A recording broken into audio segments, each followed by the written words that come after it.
Muy buenas, Beamers. Les saluda David Barco, arquitecto tecnólogo desde una de las capitales del mundo, Bilbao. Ah, no, que no estoy en Bilbao, que me he ido a la otra punta del mundo. Bueno, la verdad es que estoy muchísimo más cerca de Venezuela de lo que os podéis imaginar. Estoy ahora mismo grabando esta presentación desde Sao Paulo, desde Brasil, que estoy a punto de empezar un congreso, que justamente el congreso era BIM, que se solapa con el Congreso de BIM Venezuela y, bueno, más que se solapa, justo me pilla en el vuelo de avión de regreso a España y por eso me es imposible atender en directo, así que, bueno, espero que les guste la presentación que voy a realizar. Como siempre, darle muchísimas gracias a Leonardo por haberme invitado a poder participar un año más, ya son varios seguidos, y yo estoy encantadísimo de atender su solicitud y estar aquí para aportar mi granito de arena en este congreso. Y bueno, vamos a empezar, ¿no? He decidido que esta charla va a tratar sobre el camino de la digitalización de los proyectos, obras y activos a los ciudadanos pasando por las empresas. ¿Qué significa esto? Bueno, vamos a verlo en las próximas presentaciones, ¿no? Lo primero de todo es que nos encontramos en un contexto en el que en la actualidad tenemos una serie de problemas que todos conocemos. No vamos a repasarlo muy brevemente.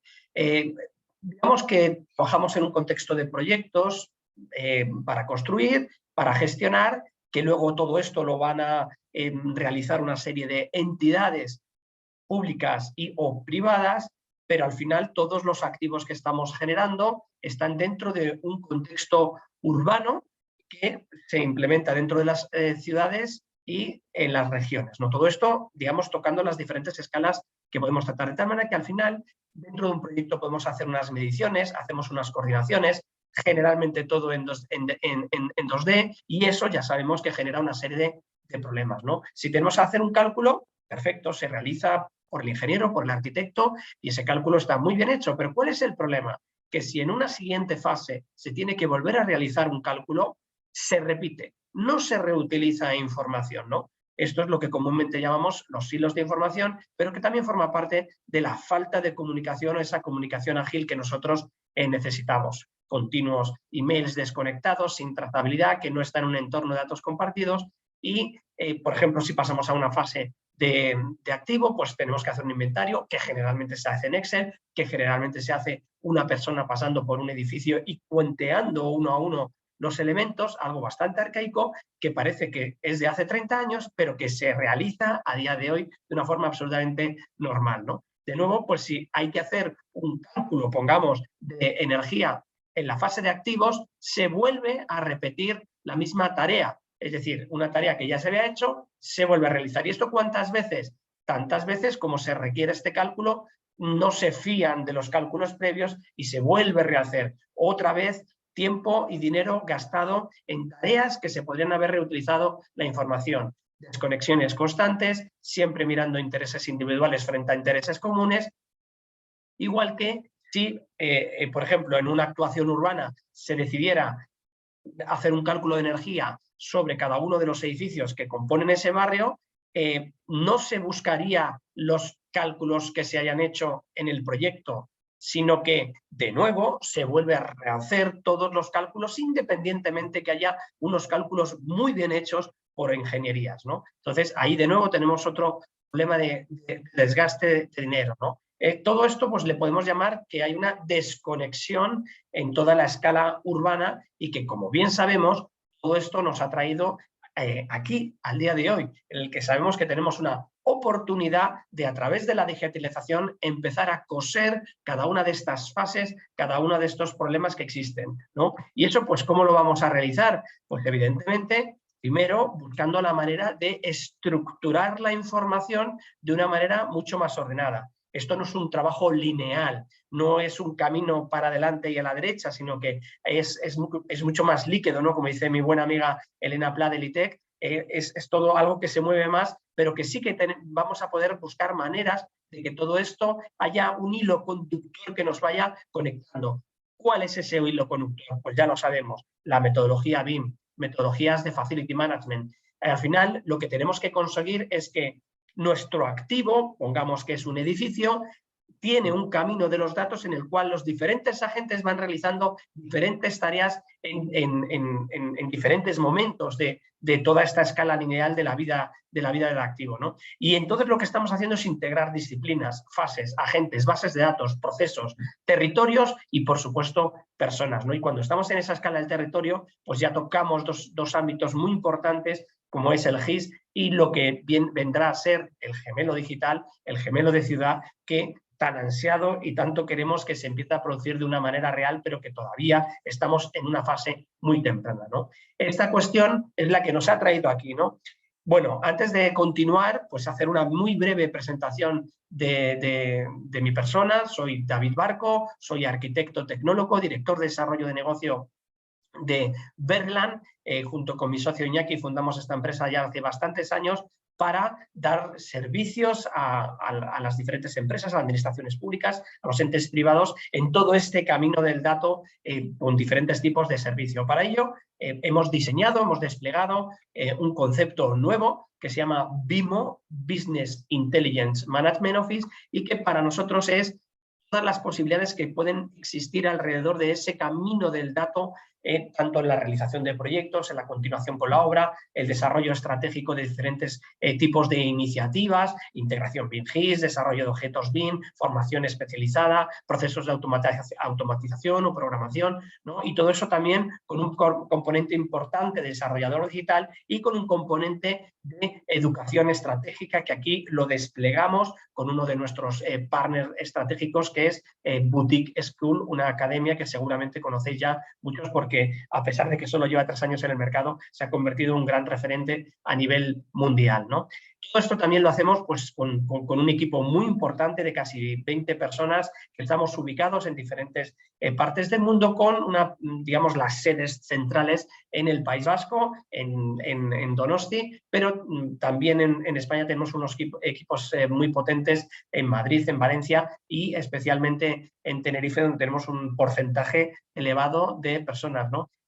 Tenerife, por si no lo conocéis, es las Islas Canarias, y durante casi todo el año hace 21 grados, casi es una primavera constante y eterna, donde hay mucha gente que se va casi a trabajar allí por un tema de calidad de vida, ¿no? Entonces, bueno, no es casual que tengamos ahí a varias personas, ¿no? Bueno, y mediante otros partners que tenemos también desplegamos a nivel mundial diferentes tipos de iniciativas o solicitudes, ¿no?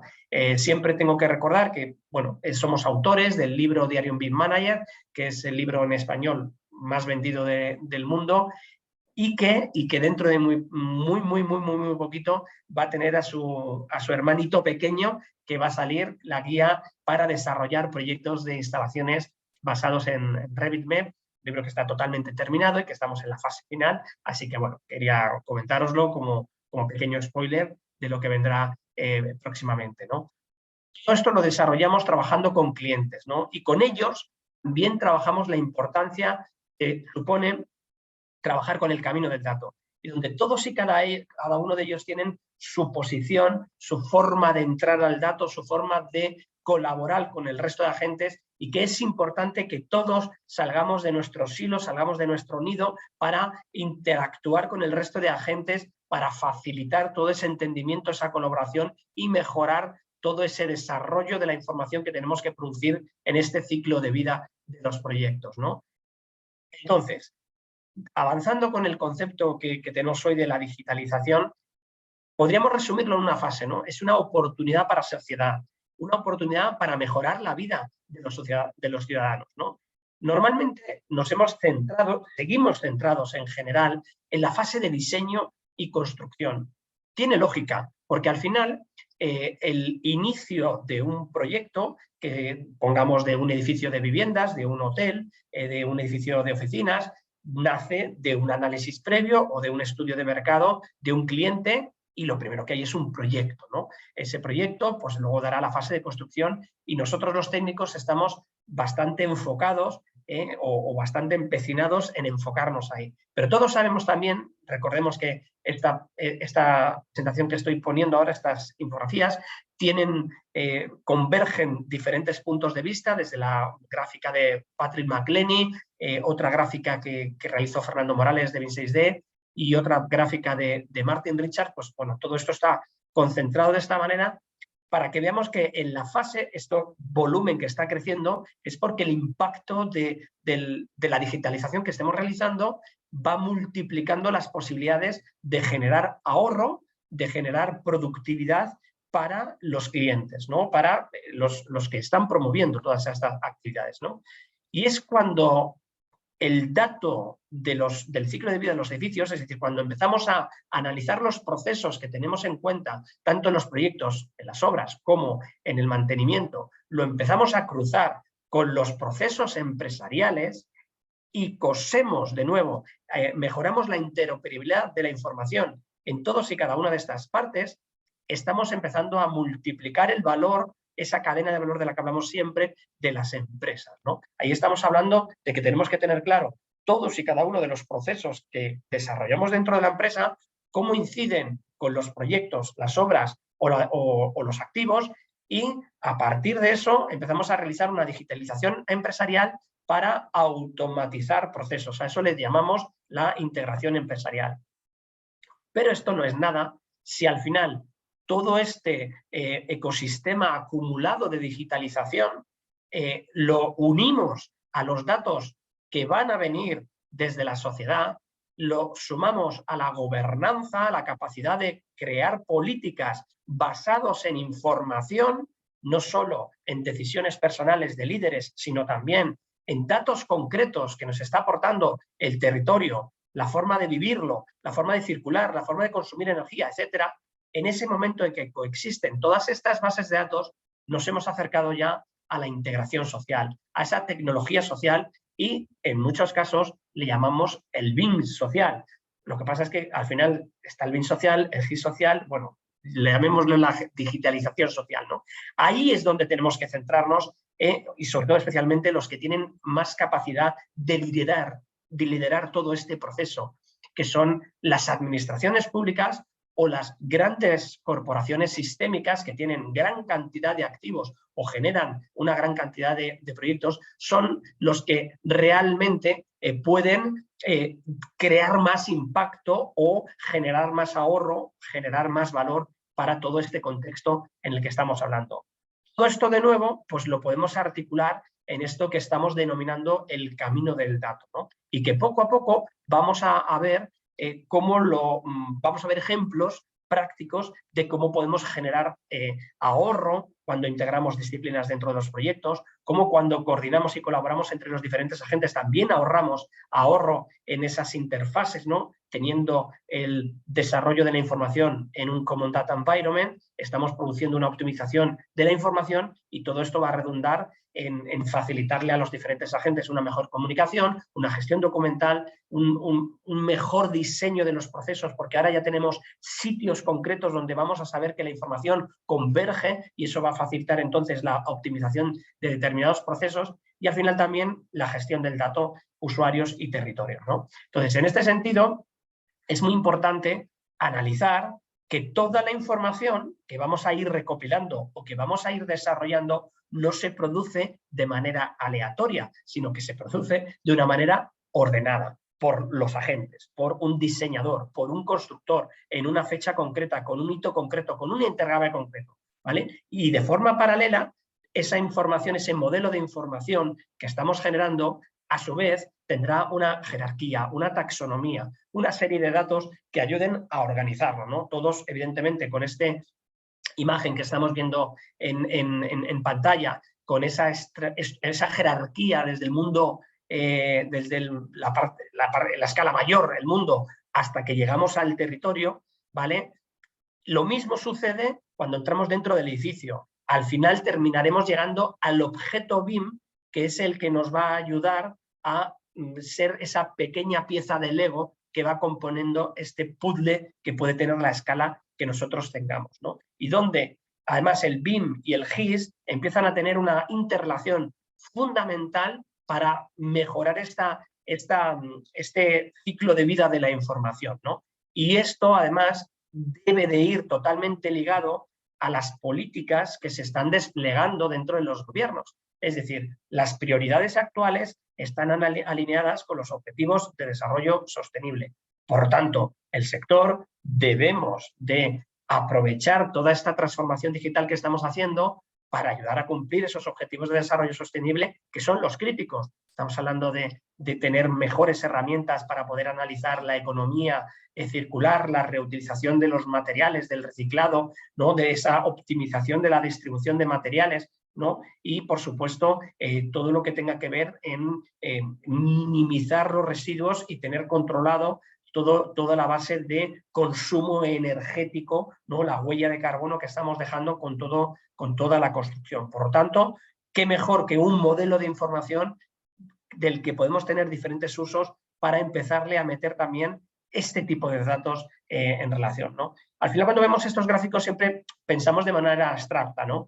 Pues yo esto lo que hemos traído ahora mismo es un pequeñito ejemplo de cómo todo esto se puede analizar desde un proyecto real, ¿no? Aquí estamos viendo un proyecto de minería en el que estamos trabajando con el territorio, obviamente, ¿no? Aquí nos metemos dentro de la tierra de forma directa y la geotecnia, ¿no? Las capas, los estratos geotécnicos son críticos en este caso, en estos niveles de información. Los niveles freáticos de agua, la propia topografía, para poder empezar a diseñar las diferentes infraestructuras que vamos a disponer dentro del territorio, ¿no? Los diferentes viales de acceso, la forma en la que la energía va a circular o va a llegar para tener las líneas de alta tensión, los centros de transformación, etcétera, los pasos de peatones, si es que los hubiera, pasarelas, etcétera, ¿vale? Pues todas esas infraestructuras de diferentes naturalezas son críticas en este aspecto, ¿no?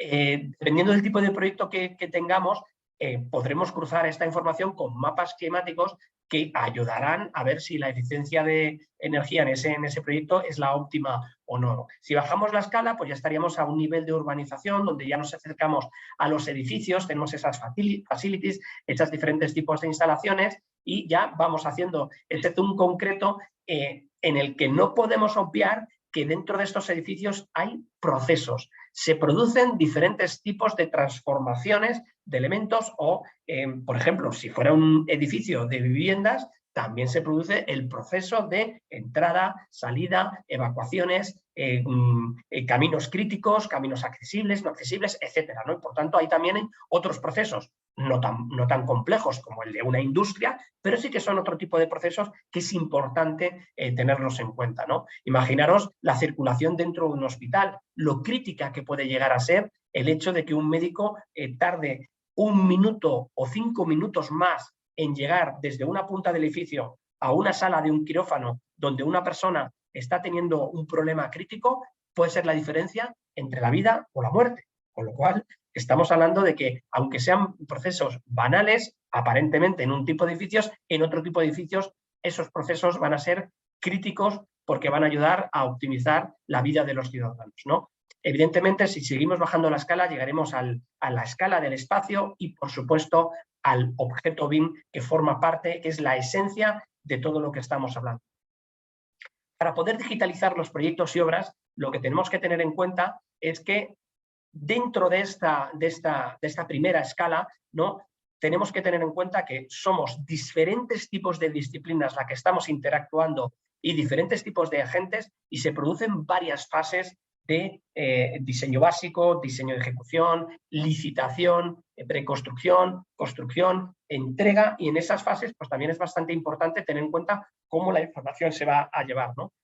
Lo primero que tenemos que recordar, ¿no? Como un valor añadido que a veces se nos olvida porque esto va tan rápido, ¿no? Aparecen cada día cosas nuevas, ¿no? Decimos que hemos pasado de un proceso 2D a un proceso 3D en el que estamos optimizando los espacios, las instalaciones, ¿no? Y inmediatamente hablamos de 20.000 usos más, ¿no? Pero si nos paramos a pensar en un segundo la calidad de diseño que se está produciendo cuando estamos pasando de ese simple 2D a un 3D cualificado, ¿no? a un 3D en el que ya estamos, por ejemplo, con el proceso de extracción de aire, de ventilación de un edificio, ¿no? cómo está avanzando. Gracias a todo eso, los ingenieros están pudiendo tomar muchísimas decisiones mucho más optimizadas porque la calidad de la información es increíble. Y no solo eso, sino que están facilitando enormemente a los técnicos que tienen que dar las licencias el entendimiento de cómo funcionan todos estos procesos y por lo tanto podrán validar, podrán chequear y por supuesto va a ser la base para automatizar ese chequeo, ¿no? Recientemente lo veíamos en una charla de Jan Saar, del gobierno de Estonia, que tienen muchísimos de estos procesos ya digitalizados y como decían que al final todos los objetos dentro de un edificio tienen un parámetro que es físico, que es computable, que es medible y por lo tanto si ese parámetro es así se puede meter dentro de una máquina para que chequee si eso funciona sí o no. Entonces, al final, en esta fase de la digitalización, no solo estamos digitalizando procesos, la parte de proyectos y obras, sino que ya estamos facilitando la automatización del cumplimiento de normativa, ¿vale? Evidentemente, la calidad de los proyectos aumenta de una forma significativa y facilita enormemente todos estos análisis que estamos hablando, ¿no? Pero podemos irnos a otra fase de digitalización, ¿no? Todos conocemos el estándar Passive House y cómo nació, o como la mayoría de los modelos de cálculo que se crean, pues tienen su base en una hoja Excel, ¿no? Pero ¿qué pasa cuando eres capaz de cruzar información entre una hoja Excel y un modelo de información, en este caso, pues Autodesk Revit, un programa modelador, uno de tantos, en el que mucha de la información que necesita el Excel ya la tenemos en el modelo. Solo alguien con mucha habilidad en programación, pues lo único que tiene que hacer es cruzar las bases de datos, dónde nace el dato primario, dónde lo exporto, cómo se reutiliza, si se actualiza, cómo se actualiza, etcétera, etcétera, y de esa manera se puede generar una aplicación para que te haga un cálculo de cumplimiento de Passive House aprovechando un modelo de información y ahí es donde empezamos a eliminar problemas que estábamos viendo en esos primeros minutos, ¿no? Esos problemas de repetición de tareas. Es decir, si en un momento dado el diseño cambia por una variable del cliente o de quien corresponda, el recálculo no es volver a empezar y todo desde cero, sino que ya se va a poder reutilizar una cantidad de información realmente notable y en muchísimos casos simplemente es darle al botón de recalcular y se vuelven a actualizar los resultados, ¿no? De esa manera estamos haciendo infinitamente más eficiente todo esto. Y además ligado a ello, el hecho de estar trabajando con el modelo de información en 3 dimensiones nos obliga a diseñar mejor los detalles constructivos. ¿Qué significa esto también? Pues que esos detalles se los vamos a poder enseñar de una manera más eficiente al constructor y va a poder entender cómo va a resolver ese proceso de construcción, ¿no? Entonces, al final, todo lo que estamos iniciando desde una parte, al final tiene múltiples variables y todas van en la misma línea de la eficiencia, ¿no? Si damos un salto a esta digitalización de procesos en la parte de proyectos, ¿no? Aquí tenemos un ejemplo muy sencillito, pero muy potente, ¿no? Un fabricante de fachadas como Ulma, que es una entidad internacional, decide que va a hacer su catálogo de objetos BIM, ¿no? Se lo encarga a una empresa, como en este caso Berlán, a nosotros, pero en vez de pensar en yo te hago tu catálogo, ¿no? Lo que se llama el típico supermercado con todas las fachadas, una detrás de otra, ¿no? Esto que estamos viendo aquí en pantalla, ¿vale? En vez de hacerlo de una manera aislada, que es una solución factible, ¿vale? Lo que se produce es decir, no, ¿cómo podemos meter esto dentro del diseño del arquitecto para que el arquitecto no tenga que estar repitiendo o tenga que estar peleándose con un tipo de tarea tan compleja como es hacer el despiece de una fachada, ¿vale? Digo compleja porque cuando quieres hacerlo a nivel constructivo, lo es, ¿vale? No es poner unas líneas en AutoCAD que todo vale. No, estamos hablando de que hay holguras, de que hay remates de fachada, remates de ventanas, remates de cornisas, etcétera, etcétera, y eso quién sabe hacerlo, el fabricante. Entonces, lo que se persigue en este tipo de cuestiones es ayudar al diseñador de la manera más eficiente y es, de nuevo, comunicación para pedirle cómo me tiene que dar los datos. Yo necesito un muro simple de fachada, solo necesito eso. ¿vale? Si tú me das ese muro simple de fachada, yo automáticamente genero un IFC, o si tú me das un IFC mucho mejor, ¿vale? Y lo meto en una aplicación que genera todo el despiece y todas las mediciones de la subestructura, del número de paneles, etcétera, etcétera, etcétera. Ya nos da todas las mediciones y además le devuelve al arquitecto un IFC con todo el despiece perfecto para incluirlo en su programa modelador y que ya se olvide de ese elemento porque ese elemento pertenece al fabricante, ¿no? Fijaros que forma más inteligente, en este caso de Ulma, también estuvo el centro Tecnalia, de solucionar todo el proceso pensando en darle el mayor valor añadido a cada una de las partes y que se pierda la menor información posible, en vez de cada uno resolver su parte por separado, ¿no? Otro ejemplo podríamos ponerlo aquí con Saltoki, ¿no? En España tenemos un problema, bueno, en España, en muchas partes del mundo, y es los programas modeladores generan unos modelos de cálculo que normalmente solo cumplen con algunas zonas geográficas del mundo. De nuevo, Autodesk Revit tiene un motor de cálculo que funciona con la SRAE americana y para proyectos de esa tipología funciona perfectamente, ¿no? Pero claro, ¿qué ocurre cuando tienes que adaptar ese cálculo a un entorno local? Pues que no te vale. Puedes tener aproximaciones, ¿no? Entonces, ¿qué es lo que hace? ¿Qué es lo que se puede hacer para mejorar eso? Todos conocemos también que hay centros de investigación, universidades que han hecho estudios realmente importantes sobre optimizaciones de cálculos de sostenibilidad, de análisis energético, etcétera, etcétera, con sus propios algoritmos, etcétera, ¿no? Entonces, pues aquí de nuevo se trata de juntarles en torno a un modelo de información. Ya tenemos un modelo de información en un programa de modelado, ¿vale? Tenemos unos algoritmos óptimos que ya funcionan, por ejemplo, sobre Energy Plus, ¿vale? Entonces, ¿qué es lo que tenemos que hacer ahora? Coser de nuevo la información.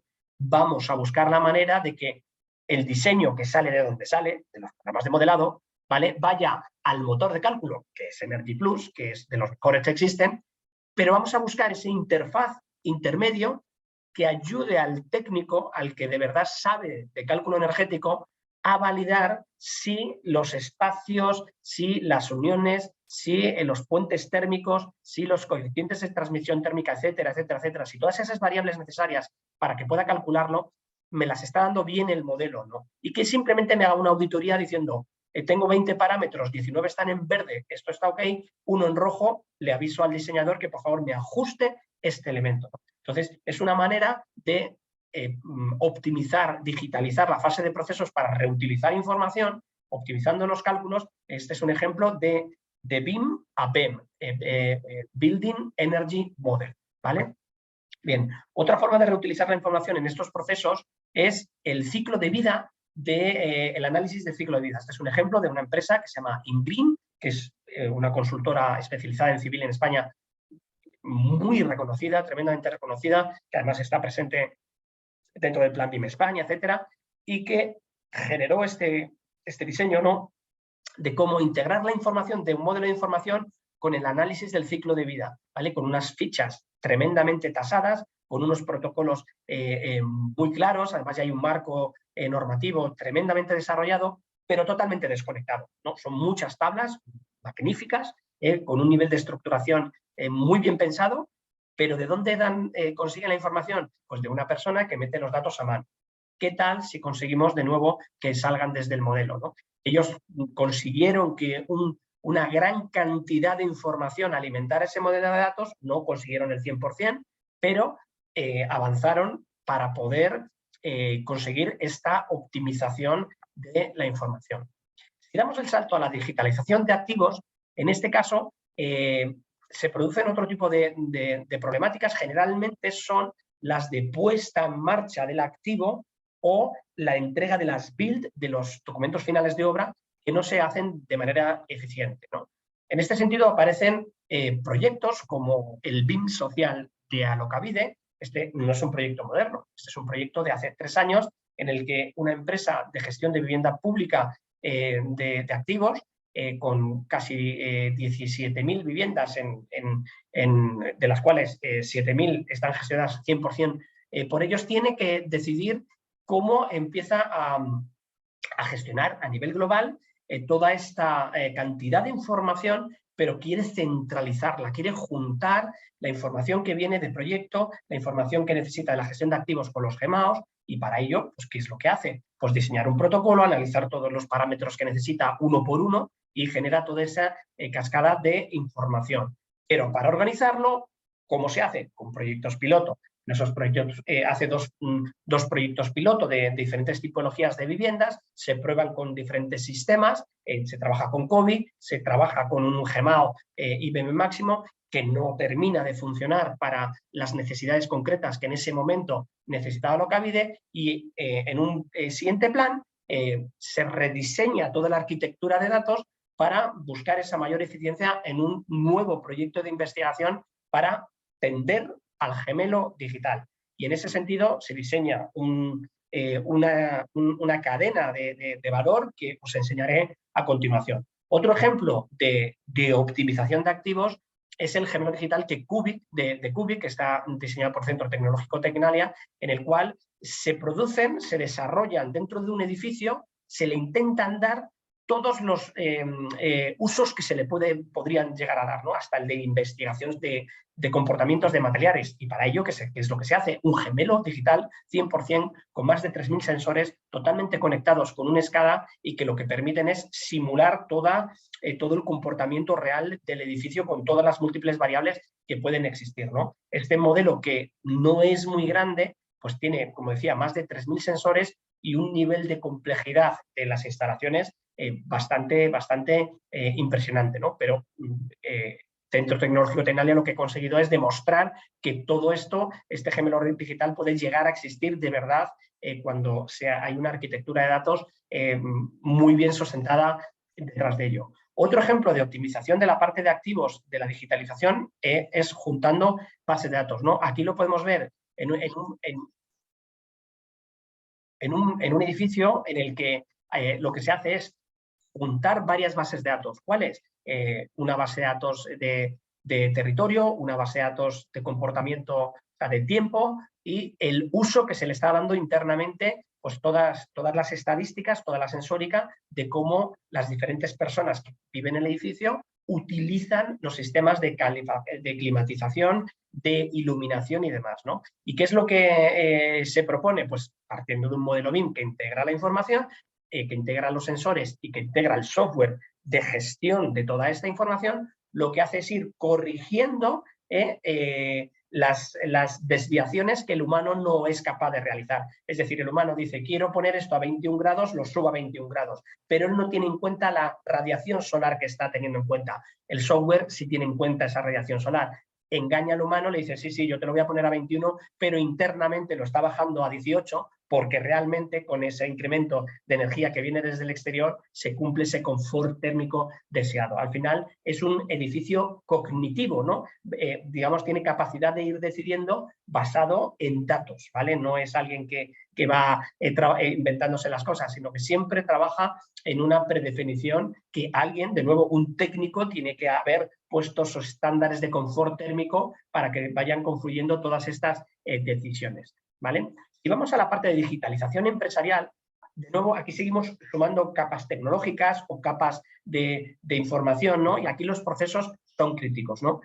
En pantalla os estoy mostrando un trabajo que nos llevó bastante tiempo de síntesis de una empresa que decidió digitalizar los 21 procesos empresariales que tenían diseñados. Claro, cuando dices 21 procesos, dices, bueno, solo no, son una barbaridad, ¿no? Aquí estamos hablando de tener todas las fases del ciclo de vida, tener todos los procesos estratégicos, productivos, de compras, ventas, recursos, de control de calidad y de control de normativa y de soporte de la organización, y además a eso con diferentes tipos de sistemas.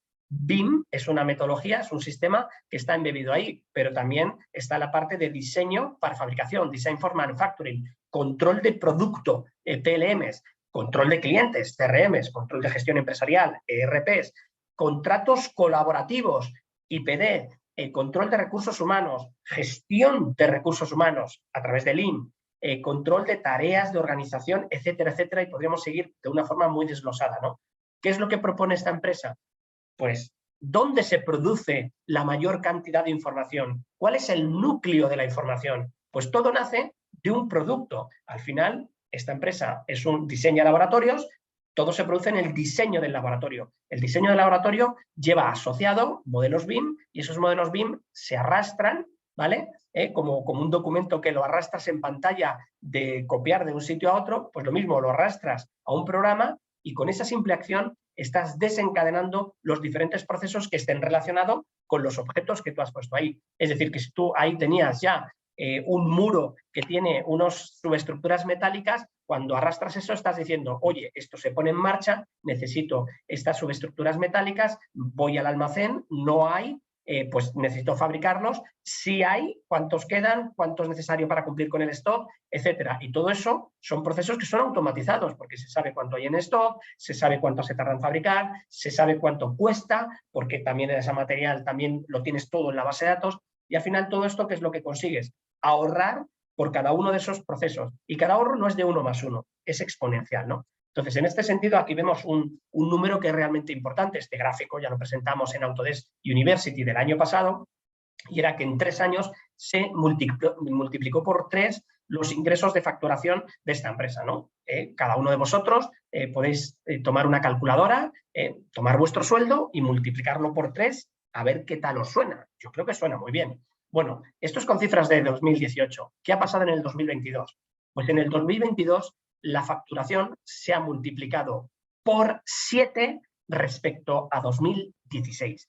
El retorno de inversión se produjo hace ya 4 años. Ahora cada año son grandes cantidades de optimización y recursos que se dan a la empresa. ¿Para qué? Para seguir innovando, para seguir mejorando y para seguir automatizando procesos que no han sido automatizados, como por ejemplo el diseño generativo. Esa parte todavía no se ha diseñado, pero evidentemente esto es una gran cantidad de inyección de recursos y no solo eso, tenemos un verdadero problema que es el talento que se puede ir de las empresas. Cuando tú ganas más dinero con los mismos recursos, puedes mejorar con parte de esas ganancias la mejora de las condiciones de todo el mundo, ¿vale? De tal manera que, bueno, pues esto al final, como siempre, es una forma de ganar. Seguimos en la parte de procesos, procesos empresariales y de nuevo aquí el plan de Alokabide en esa segunda fase, en el 0 Plus, genera un proyecto nuevo que se llama Alokavici, que se basa en 3 líneas: habitar, conectar y convivir a nivel de sostenibilidad, digitalización e inclusión social. Es un proyecto tremendamente ambicioso con más de 20 empresas consultoras y todo nace de nuevo de un modelo BIM.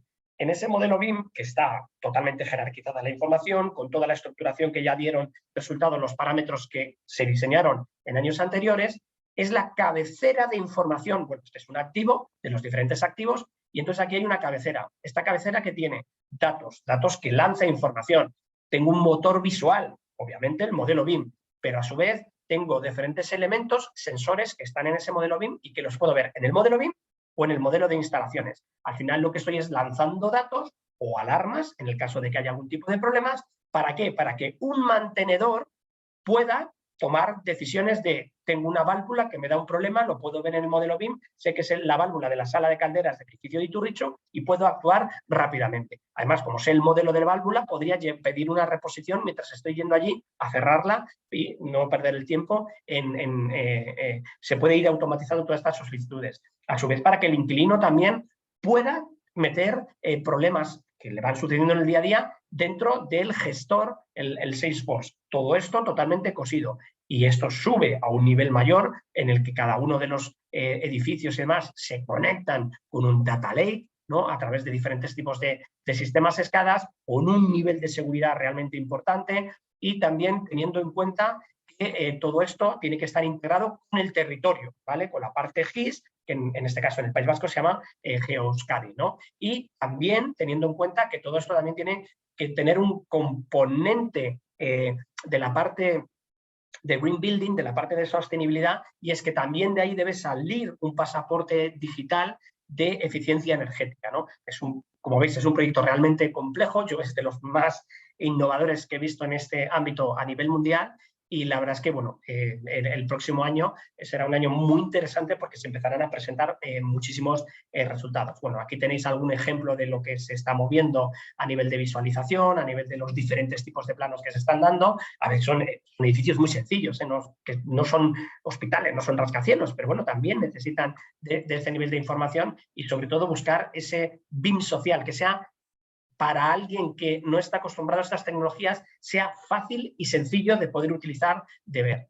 Llegamos a la parte final, ¿vale? Ya me quedan pocos minutos y estamos ya en la integración social. Aquí es donde entran de lleno, como hemos dicho antes, las administraciones públicas, porque son los gestores del territorio, y las grandes corporaciones que son sistémicas, ¿no? Y donde tenemos que integrar toda esa información que nos está llegando del BIM, se cose con el GIS, y además tenemos la información que nos da los usuarios, la sensórica, los procesos de habitabilidad, de vivir de la ciudad, de utilizar la ciudad, de que se integran con las diferentes capas GIS, con las capas de energía, de redes, de comunicaciones y evidentemente también con la parte de gobernanza de datos, las nuevas leyes que deben de salir relacionadas con todo esto, y que no podemos, o sea, les pedimos a los gobiernos que por favor no esperen 20 años a legislar sobre lo que ya estamos empezando a diseñar, porque siempre van retrasados, ¿no? Entonces, bueno, siempre, en general van bastante retrasados, por lo cual, por favor, que estén al día de todas estas cuestiones, porque seguramente pueden ayudar muchísimo a que todo esto se agilice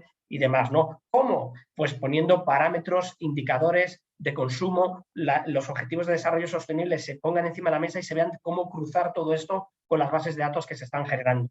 ¿Ejemplos de ello? Pues tenemos de nuevo al Centro Tecnológico Tecnalia, no parece que soy un comercial de esta empresa, para nada, simplemente colaboramos mucho con ellos y conocemos muchas de sus innovaciones, siempre van 5 años o incluso más adelantados, ¿no? En el que vemos aquí cómo tienen toda la información geolocalizada con todas las infraestructuras urbanas y tienen la capacidad de integrar toda esta información con otro tipo de bases de datos abiertas y públicas, ¿no?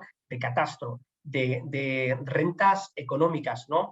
De ubicaciones de hospitales, ubicaciones de escuelas, densidades de tráfico, consumos energéticos, gestión de residuos urbanos, etcétera. Al cruzar todas estas bases de datos, lo que permiten es que un legislador pueda fácilmente decidir si la ubicación de los paneles solares que estamos pensando poner en una ciudad como Vitoria es la óptima en este barrio o no. Y además en este barrio es un barrio muy necesitado, entonces podemos decir que sí, que se puede poner aquí. Además tenemos en verde todas las azoteas donde pueden ir todos esos paneles solares y coinciden con la política que quiere realizar el gestor. Entonces además se toman decisiones sensatas y basadas en datos que además son mucho más fáciles de explicar a la ciudadanía, porque encima tienen este componente visual que hace que cualquiera podamos entender que verde es que está bien y rojo pues que no está bien, ¿no? Pero que detrás hay una lógica de datos que sustenta todas estas decisiones, ¿no?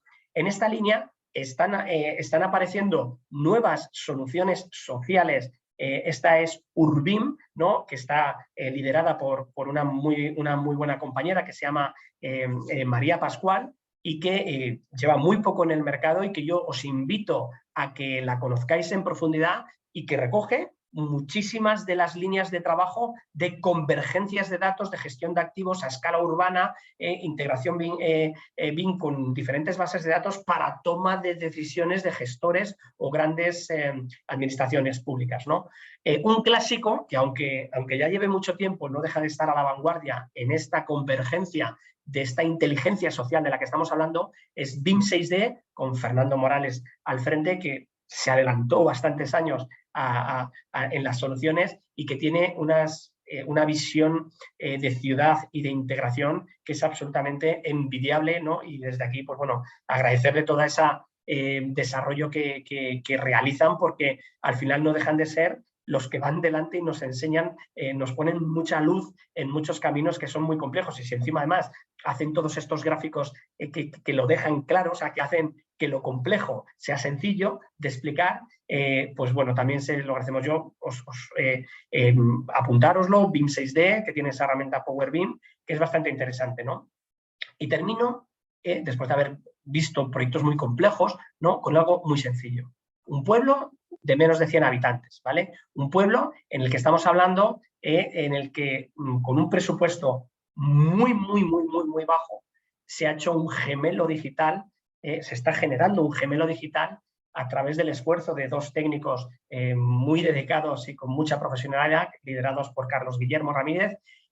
Se hizo un escaneado de todo el pueblo, se mapeó con bases topográficas, se ha mapeado con bases de patrimonio de la humanidad, porque es un pueblo protegido, y se están generando todos los inventarios, y a partir de ahora cada rehabilitación que se produce en el pueblo ya se hace con un modelo de información en BIM, y que ayuda a que todos estos procesos que necesitamos que vayan convergiendo lo hagan de una manera sencilla. No necesitamos proyectos espectaculares, gigantescos, de estadios de fútbol, de hospitales, para ver cómo todas estas cuestiones se pueden realizar, sino que gente con mucha voluntad y con pocos recursos es capaz de hacer esta convergencia de digitalización desde el proyecto y obra hasta la parte social.